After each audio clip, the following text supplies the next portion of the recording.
First, there's a little Zen, or Chan, as it's called in China, being a Chinese story.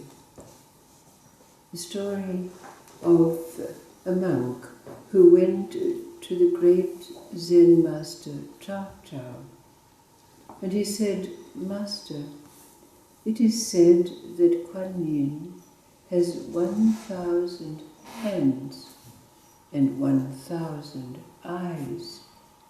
Master, tell me, what is the real I?"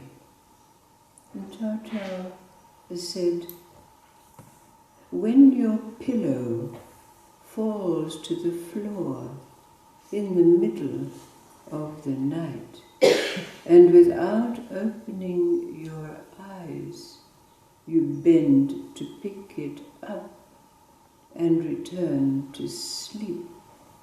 Tell me, what eye are you using?" And he replied, "Ah, now I understand, Master." Master Chao Chao said, "What do you understand?" And the reply was, "The I is the entire body." Chao Chao laughed and said to him, "You only know 80%. And he responded, "Well, what should it be then, Master?" And Master Chao Chao replied, "The entire body is the I." Xavier, would you mind translating the story straight away? Yes. C'est une histoire tirée de la Chine, qu'on appelle Zhao en Chine. Un jour, alla voir le maître Chao Chao. En lui demandant, j'ai entendu parler qu'il y a un maître qui a 1000 mains et 1000 œils. Comment est-ce possible?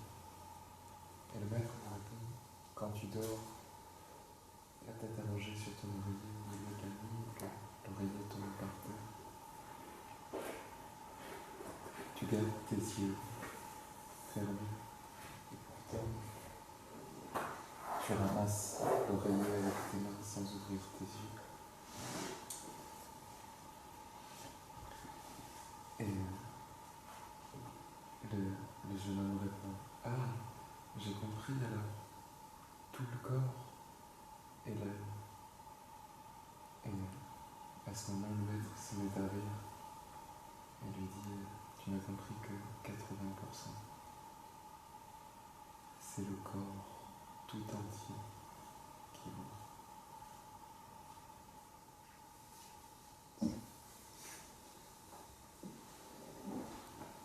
Narada was a great devotee of the god Vishnu.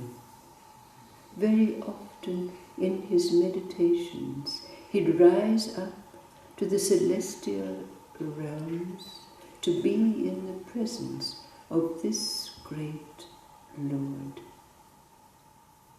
One day, when Narada was on a pilgrimage, he came to a village where he got into conversation with a merchant there. Being very hospitable, the merchant invited Narada back to his home for repast, and accepting that, Narada enjoyed a delicious meal prepared by the merchant's wife. But after the meal, Narada said to the merchant, "Although this food was very delicious, I feel sadness after eating it. Tell me, what is this sadness?" And the merchant said to Narada, "Oh, you must be a very great sage that you realize what it is. It is that we have no child. We have longed for a child. We have been to all the soothsayers, physicians, magicians. None have been able to bring about our having a child." Narada said, "Bring to me your horoscopes." Now the merchant had long ago had horoscopes cast for he and his wife in the hope that it would tell them that there were children in their future. But when Narada inspected these horoscopes and also the palms of the merchant and his wife, he shook his head and said, "No, it is not in your destiny to have children." The merchant was very sad, and Narada took his leave, feeling great pity and compassion for this couple. They were obviously devoted, kind. So immediately, Narada went into meditation to ascend to the celestial realms, to speak to Vishnu. He told him of his encounter with this couple, who were obviously devotees, devoted and kind. And Vishnu said to Narada, "You know very well the laws of karma that cannot be changed. It is not in the destiny of this couple to have children." Narada was very sad about this, but he could do nothing. He continued on his travels. But some years later, he found himself on the same road. So he decided to visit the village where he had met the merchant. When he arrived, the merchant greeted him and again invited him back to his house.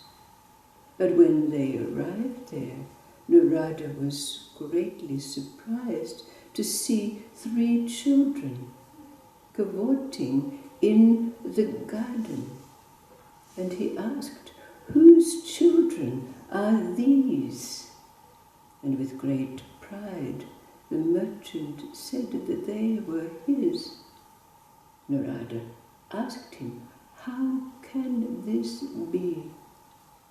The merchant said, "Not long after your visit, a wandering hermit came by, and he said, 'Anyone who gives me a loaf of bread will have a child.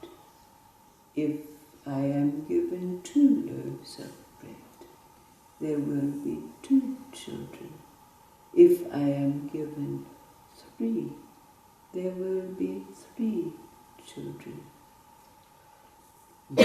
My wife and I knew that it was not in our destiny to have children, but we gave the wandering hermit the bread that he asked for.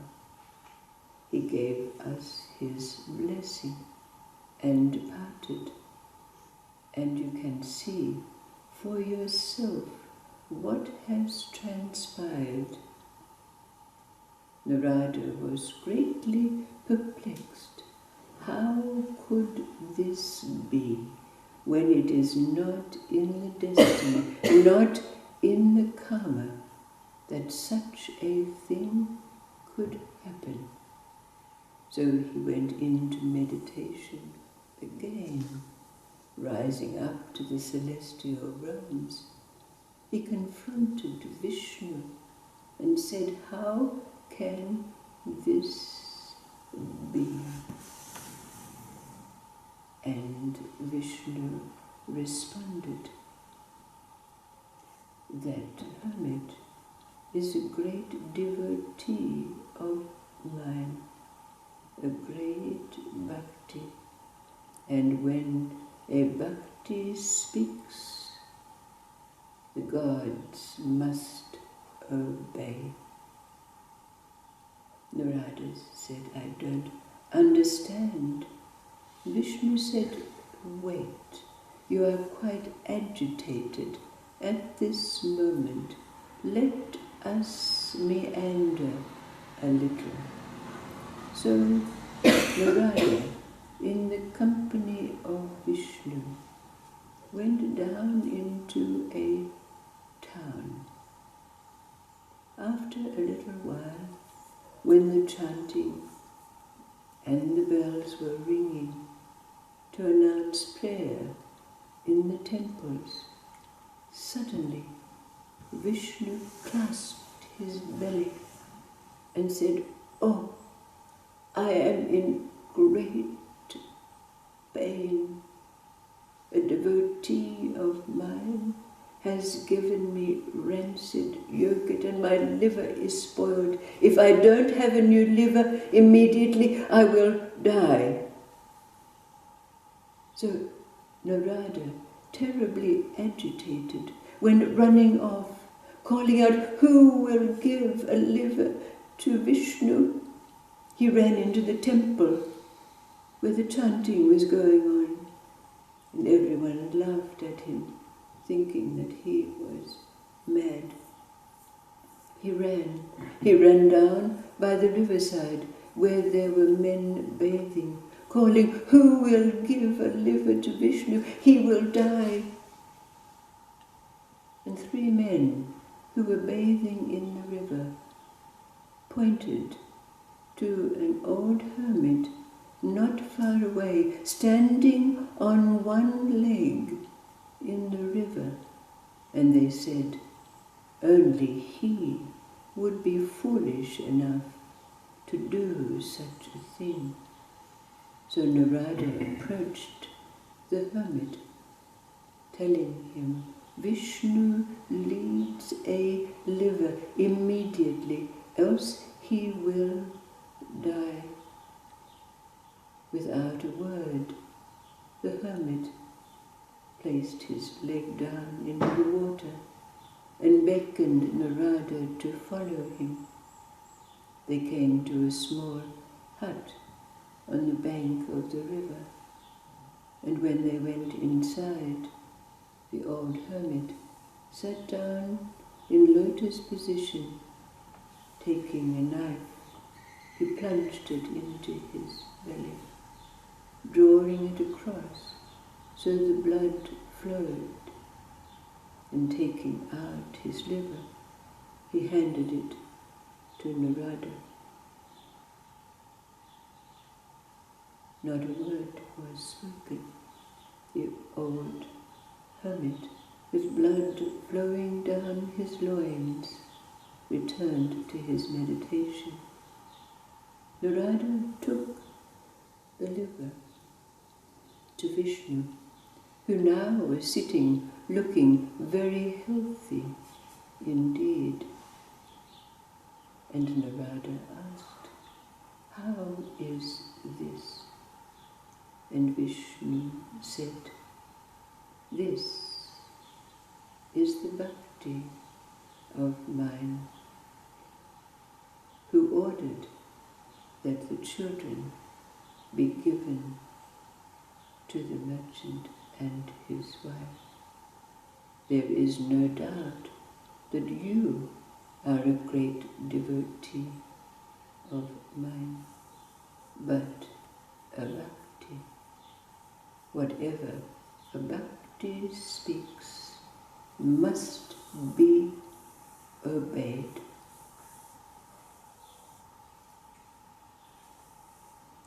It said that unconditional love is the highest form of human love. If unconditional love is the highest form of human love, what kind of love is this? Shown in this story, the love of a bhakti. If unconditional love is the highest form of human love, what is the love of a bhakti?